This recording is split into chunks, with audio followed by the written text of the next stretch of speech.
രാവിലെയും വൈകുന്നേരവും 100 തവണ ചൊല്ലാൻ പറഞ്ഞ ദിക്റുണ്ട്.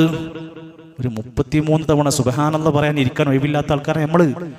പക്ഷേ ഇതൊക്കെ വേണ്ട ഒരു കാലം ഒന്ന് ആലോചിച്ച് നോക്കണം. നമ്മൾ 100 തവണ രാവിലെ ലാ ഇലാഹ ഇല്ലല്ലാഹ് വഹ്ദഹു ലാ ശരീക ലഹു ലഹുൽ മുൽക്കു വലഹുൽ ഹംദു വഹുവ അലാ കുല്ലി ഷൈഇൻ ഖദീർ. അന്ന് വൈകുന്നേരം വരെ നമുക്ക് പ്രൊട്ടക്ഷനാണ്. വൈകുന്നേരം 100 തവണ ചൊല്ലിയാൽ ഇതിന് ജോലി തടസ്സമൊന്നുമില്ല. ജോലിന്റെ ഇടയിൽ കൂടെ ഇത് നടക്കും, യാത്രന്റെ ഇടയിൽ നടക്കും. വൈകുന്നേരം ചൊല്ലിയാൽ രാവിലെ വരെ ശയാത്തീനുകളുടെ ശർറിൽ നിന്ന് നിനക്ക് സുരക്ഷയൊരുക്കുന്ന പഠിപ്പിച്ചത്.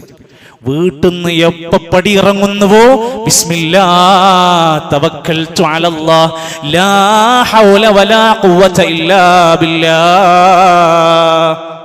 അള്ളാഹിനെ തവക്കുൽ ചെയ്ത് പ്രാർത്ഥിച്ച് പടിയിറങ്ങുന്ന, അള്ളാഹിന്റെ നാമം ഉച്ചരിച്ച് പടിയിറങ്ങുന്നവന്റെ അടുത്തുനിന്ന് പിശാചുക്കൾ ഇറങ്ങി ഓടുമെന്നതാ ഹദീസ്. പിന്നെ അവനെ പിന്നാലെ കൂടാൻ കൂടില്ല.